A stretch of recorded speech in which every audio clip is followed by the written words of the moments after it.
know, boy. It hurts so bad. I know. I know you've been more than that all.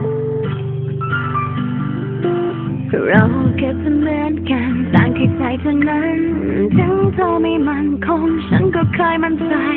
แต่สิ่งที่ได้มาแต่ก็ยังมีใครอีกมากมายมันเลยตัดสินใจที่จะต้องยอมแพ้พูดคำว่ากอบกันทั้งที่รู้ว่าเจ็บเธอทำเป็นเหมือนฝันเอาคือจริงก็มีแต่ฉันเองที่ต้องมานั่งเสียใจเคยคิดมากเรื่องเธอทุกวันแต่ตอนนี้ไม่อยากก็แค่เลิกกันฉันเจ็บเธอก็คงไม่เจ็บใช่ไหม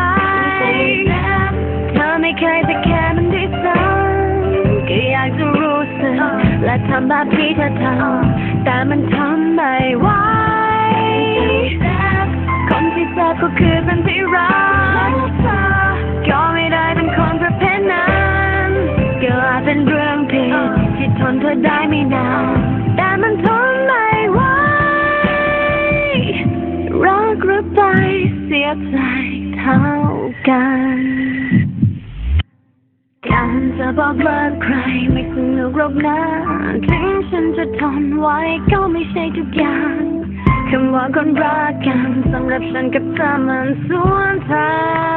งจะอยู่กันเพื่ออะไรเคยคิดมากเรื่องเธอทุกวันแต่ตอนนี้ไม่อยากก็แค่เลิกกันฉันเจ็บเธอก็คงไม่เจ็บด้วยใช่ไหมเธอไม่เคยจะแค่มันด้วยซ้ำก็อยากจะรู้สึกและทำแบบที่เธอทำแต่มันทำไม่ไหวคนที่เจ็บก็คือคนที่รักเธอ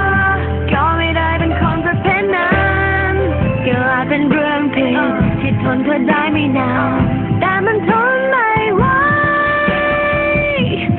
รักหรือไปเสียใจเท่าที่คือความจริงเกิดมาไม่จริงใจจะทำยังไงก็ไม่ได้ใจจริงการที่ต้องรอเธอให้เธอมีใครจริง